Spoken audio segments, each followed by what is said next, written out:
Aydın aydın aydın aydın tünaydın tenenenenem. Aydın aydın aydın aydın tünaydın tenenenenem. Hepiniz hayırlı hafta sonları, hayırlı cumartesiler efendim. Evet, hatırlarsanız dün hatırlatıcıyı kurdurmuştum. Saat 12 olduğuna göre herkes linkinin başına gelebilir. Şu anda muhteşem güneş kremlerimde 3 al 2 öde var. Lansmana özel, açılışa özel, hayırlı uğurlu olsun. Yalnız sepete 3 tane eklemeyi sakın unutmayın. Otomatikman zaten kendisi indirim yapacak. 2 tane 3 tane alacaksınız, 2 tane ödeyeceksiniz. Bu arada kapıda ödeme seçeneği de linkimizde mevcut. İsterseniz kapıda ödeyebilirsiniz. Lansmana özel 3 al 2 öde kampanyasını kaçırmayın. Çünkü stoklar hemen tükeniyor. Sabunla yaşamıştık biliyorsunuz ki. Sonra görmedim duymadım demeyin. Çünkü Selma Allah'ın birazdan linkleri yüklenecek. Evet, güneş kremimiz buyurun burada. Linke tıklıyoruz. 3 al 2 öde kampanyasından faydalanıyoruz. Haydi buyurun. Dereler sular aktı geçti, her şeyin vakti geçti. Nice han, nice sultan tacı tahtı bıraktı geçti. Dünya bir pencereydi, her gelen baktı geçti. Sıra bize de gelecek. O da bir zaman nişanlandı, evlendi, çoluğa çocuğa karıştı, onları büyüttü, torun torba sahibi oldu, gezdi, tozdu, vadeyi doldurdu, yerine gitti. Biz daha yolun başındayız, dur bakalım.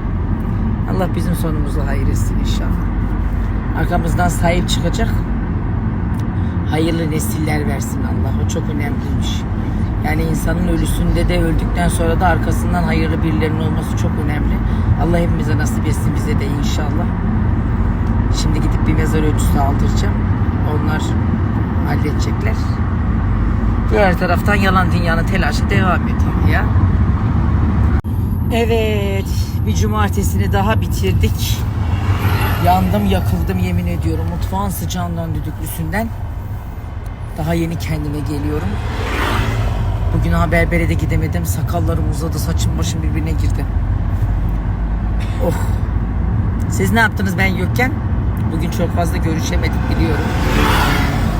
En son sabah da geç story attım. O yüzden neredesin? İşten yeni çıktım, şimdi gidiyorum. Bugün bakalım ne işler yapacağım. Şimdi mezarlıkla alakalı bir işim var. Oraya gidiyorum. Dedemin mezarını yaptıracağım artık. Onun vakti geldi. Dünya yalan dünya. Bak zaman öyle çabuk geçiyor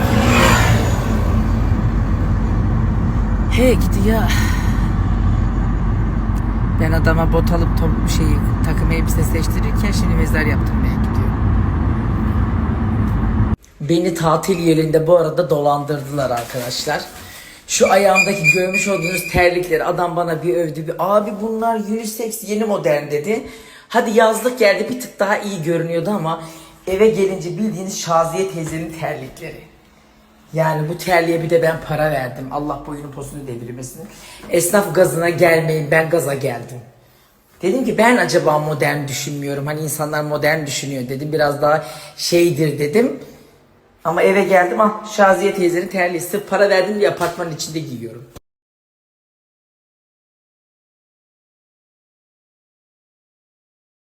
Daha eve yeni girdim.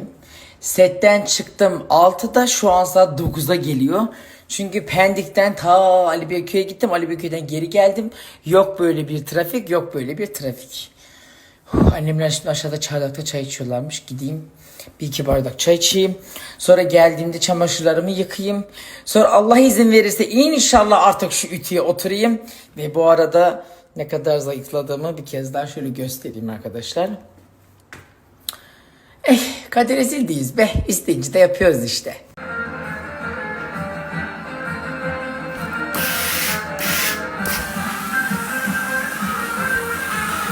Evet. Konfeksiyonumuzda gece mesaisine kaldım efendim. Bitmek bilmeyen ütüçülerimiz. Bak bu sepet bitecek. Daha yıkanacak çamaşırlar da sepette beni bekliyor.